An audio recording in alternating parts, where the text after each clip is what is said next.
வணக்கம் சொந்தங்களே, இன்றைக்கி நம்ம கருவாடு தொக்கு எப்படி செய்கிறதுன்னு தான் பார்க்க போகிறோம். அதுக்கு முதல்ல ஒரு பாத்திரத்தில் தண்ணி எடுத்து வச்சுக்கோங்க.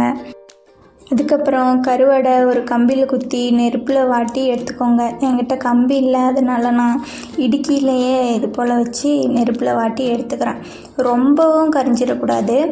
லைட்டாக இது போல் 2 பக்கமும் காட்டிட்டு அதை அப்படியே தண்ணியில் நம்ம எடுத்து வச்சுருக்கோம் இல்லையா, அந்த தண்ணியில் போட்டுடணும். அது அப்படியே நல்லா ஊறிகிட்ருக்கும்.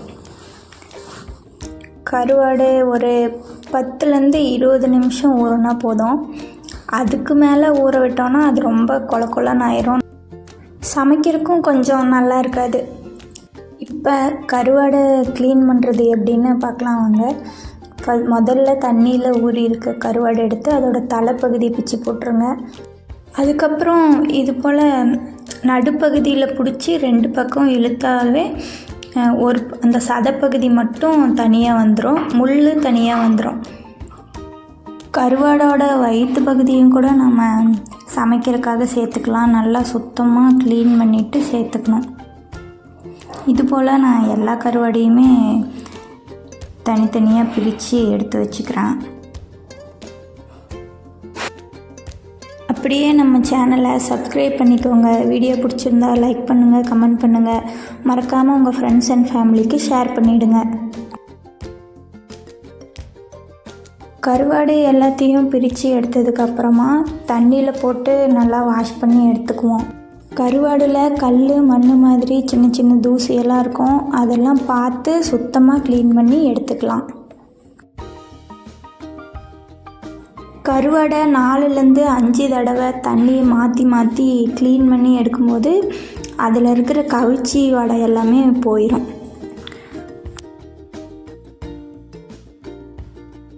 ஃபைனலாக ஒரு தடவை கருவாடை நல்லா அலசி எடுத்து வச்சுக்கலாம்.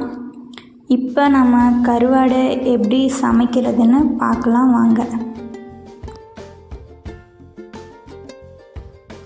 முதல்ல ஸ்டவ் ஆன் பண்ணி ஒரு பாத்திரத்தை வச்சு அதில் கொஞ்சம் எண்ணெய் சேர்த்துக்கலாம். அதுக்கப்புறமா கடுகு, கருவேப்பிலை, அப்புறம் ஒரு 10 சின்ன வெங்காயத்தை 2 கட் பண்ணி சேர்த்துக்கிறேன். நல்லா கண்ணாடி பதம் வர அளவுக்கு வதக்கி எடுத்துக்கோங்க.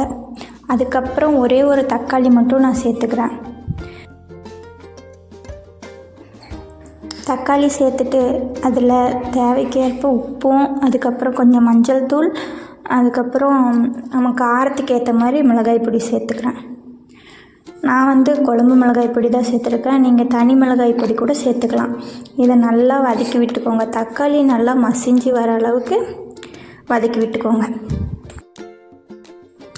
தக்காளி நல்லா சுருண்டு வதங்கி வந்ததுக்கப்புறமா அதில் ஒரு 1/4 டம்ளர் அளவுக்கு மட்டும் நான் தண்ணி சேர்த்துக்கிறேன். கொஞ்சமாக தண்ணி சேர்த்துக்கிறேன். தண்ணி சேர்த்ததுக்கு அப்புறமா ஒரு மூடி போட்டு நல்லா எண்ணெய் பிரிஞ்சு வர அளவுக்கு வேக விட்டுக்கோங்க. இப்போ அதில் நம்ம க்ளீன் பண்ணி வச்சுருக்க கருவாடை சேர்த்துக்குவோம். கருவாடு சேர்த்ததுக்கப்புறமா ஒரு கரண்டி வச்சு லேசாக கலந்து விட்டுக்கோங்க. ஏன்னா அப்போ தான் கருவாடு நம்மளுக்கு உடையாமல் கிடைக்கும். கருவாடை நல்லா கலந்து விட்டதுக்கப்புறம் கொஞ்சமாக எண்ணெய் சேர்த்து ஒரு மூடி போட்டு ஒரு 2 நிமிஷம் வேக விட்டுக்கலாம். சிம்மில் வச்சு வேக விடுங்க. 2 நிமிஷத்துக்கு அப்புறம் ஓப்பன் பண்ணி பார்த்தா அவ்வளோதாங்க, நம்மளோட சிம்பிளான கருவாடு தொக்கு ரெடி ஆயிடுச்சு.